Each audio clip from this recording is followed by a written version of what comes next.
繼續來關心這立法院是今仔日來舉辦總統彈劾案的投票。目前根據這開出來結果，同意票是56票，無同意的是有50票，也就是講無達到這個標準，這案是無成的。另外講，這若變贏呢，安尼母根本就是政治操作。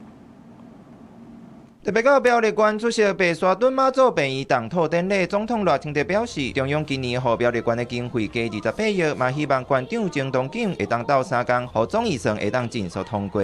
現在中央政府總預算還沒過我沒有看到你出來講請立法院中央政府總預算要過總統怎麼看待今天立院的彈劾投票？同一個時間，立法院當咧進行咱國憲政歷史上第一擺總統彈劾案表決，時間點拄好佇賴總統就職2週年的前一暝。不過，根據憲法精修條文的規定，現有的113席立委當中，必須愛有76席同意，彈劾案才有可能成立。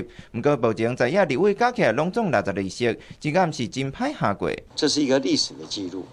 也是對國家施政的相關的這些表現最直接行使民權。我想這個就是賴清德這2年的成績單，我們會有一個非常清楚的烙印，讓全國國人能夠看到。2023年賴清德總統開出的4大支柱已經是4大皆空那整天空話治國政見全面跳票。若要黨團強調，就算彈劾案無法度通過，不過嘛要留下歷史記錄，袂少人投票了後，攏甲票點出來。若民進黨團嘛，佇黨團大會當中做出決議，做伙入場投下反對票。國人同胞現在在乎的是，大家可不可以一起朝野一起來拼經濟，來拼民生。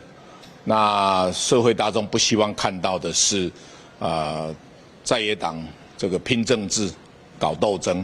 我想這個是大家不樂見的。行政院長杜永泰是希望立法院佇彈劾失敗了後，朝野之間會使過運和好，正義會使繼續和解共生，找出上大的共識。記者綜合報道。